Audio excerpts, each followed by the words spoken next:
नमस्कार दोस्तों, मैं हूं सुनीता। आप सबका स्वागत करती हूं दिशु की दुनिया पर। यहां पर आपको मिलते हैं प्रेगनेंसी, अल्ट्रासाउंड्स और प्रेगनेंसी से related videos, content. So hopefully आप लोगों ने चैनल को सब्सक्राइब कर रखा होगा। और आज हम बात करने वाले हैं कि फीटल हार्ट रेट कहां पर लिखी हुई होती है अल्ट्रासाउंड में, और आप कैसे जान सकते हैं कि ये फीटल हार्ट रेट है या बच्चे की हार्ट बीट कितनी आई है, या कैसे आप यहाँ पर देख सकते हैं किन किन जगहों पर लिखी हुई होती है।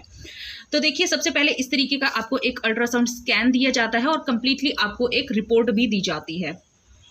तो सबसे पहले हम स्कैन को कवर कर लेते हैं। तो यहाँ पर देखिए, इस तरीके की आपको एक छोटी सी इमेज दिखाई जाती है, और ये अर्ली प्रेगनेंसी अल्ट्रासाउंड है जो कि सिर्फ एलएमपी के अकॉर्डिंग तो 9 वीक्स 2 डेज का होना चाहिए बेबी, बट यहाँ पर सिर्फ और सिर्फ 8 वीक्स और 5 डेज का बेबी है अल्ट्रासाउंड के अकॉर्डिंग। तो देखिए, इतना डिफरेंस हो कैसे जाता है, इसके ऊपर भी मैंने प्रॉपर एक वीडियो शेयर की है आप लोगों के पास में। तो यहाँ पर आप देखेंगे कि कुछ ही दिन का गैप है 9 वीक्स और 2 डेज में, और 8 वीक्स एंड 5 डेज में। तो ये गैप नॉर्मल माना जाता है, और हो सकता है कि आपके अल्ट्रासाउंड में या आपके बेबी की एज में एलएमपी और अल्ट्रासाउंड की बेबी की एज में लगभग 2 हफ्ते तक का गैप हो सकता है। ये बिल्कुल नॉर्मल है। अगर ज़्यादा भी है तो घबराने वाली कोई बात नहीं है।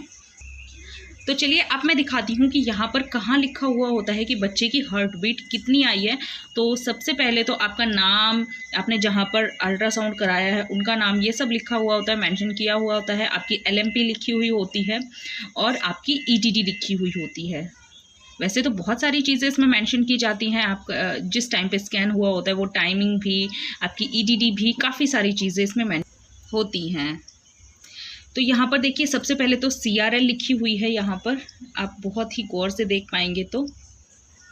और यहाँ पे बहुत ही छोटे शब्दों में लिखा हुआ है 8 वीक्स और 5 डेज की प्रेगनेंसी है।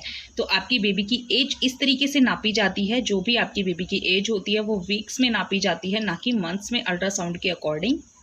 तो ये अर्ली प्रेगनेंसी अल्ट्रा है, इसीलिए सिर्फ और सिर्फ इसमें 2 ही स्कैन दिए हुए हैं, और जिसमें FHR लिखी हुई है यहाँ पर आप। तो इस तरीके की रिपोर्ट्स में आपको यहाँ पर लिखी हुई होती है, आप देखेंगे तो यहाँ पर आप देखिए बहुत ही छोटे शब्दों में लिखा हुआ है FHR या HR लिखा हुआ है, जो कि है 164 BPM। तो BPM की फुल फॉर्म होती है बीट पर मिनट। कुछ जगह पर आपको सिर्फ और सिर्फ BPM करके ही लिखा होगा, या कुछ जगह पर आपको HR करके लिखा हुआ होगा, या कुछ जगह पर आपको FHR means fetal heart rate. और यहाँ पर आपको बेबी की हार्ट रेट इस तरीके से शो होगी, जहाँ पर ये लिखा हुआ है इस तरीके से।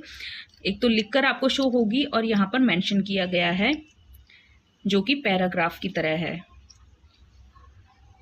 तो यहाँ पर एक छोटी सी रिपोर्ट आप लोगों के सामने शेयर की हुई है, और इसी तरीके के आपको स्कैन मिलेंगे। ये अर्ली प्रेगनेंसी अल्ट्रासाउंड है 8 वीक्स 5 डेज का, जिसमें आप देख सकते हैं यहाँ पर आप सारी चीज़ें मेंशन की हुई होती हैं, टाइमिंग, एलएमपी, एज, बेबी की एज एलएमपी के अकॉर्डिंग और अल्ट्रासाउंड के अकॉर्डिंग।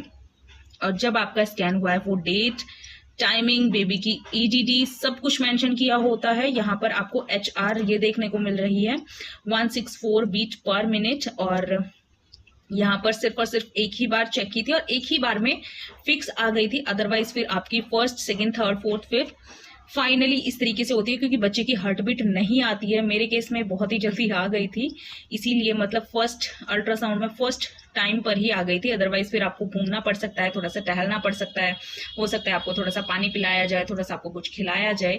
इस तरीके से तो घबराने की कोई भी बात नहीं होती है।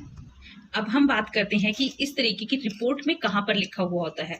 तो जैसे कि मैंने अभी बताया था आप लोगों को, FHR लिखा हुआ होता है, या HR या BPM बीट पर मिनट। तो यहाँ पर आपको रिटर्न में दी हुई होती है रिपोर्ट, जिसमें लिखा हुआ है FHR is 164 beat per minute. तो यहाँ पर आप देख सकते हैं इंटरनल OS इज क्लोज्ड। अगर आप लोग फुली ये रिपोर्ट देखना चाहते हैं मेरी किस तरीके से है या कब हार्ट बीट आई थी, तो मुझे नीचे कमेंट सेक्शन में ज़रूर पूछिएगा, ज़रूर मैं आप लोगों के लिए नेक्स्ट वीडियो बनाऊंगी। होपफुली आप लोगों ने इस चैनल को सब्सक्राइब कर रखा होगा, सब्सक्राइब कर लिया है तो प्लीज़ बेल आइकन को ज़रूर प्रेस करना, लाइक करने से मुझे बहुत मोटिवेशन मिलती है। चलिए मिलती हूँ नेक्स्ट वीडियो में इसी तरीके की यूजफुल स्कैन या प्रेगनेंसी रिलेटेड वीडियो के साथ। Take care, bye bye.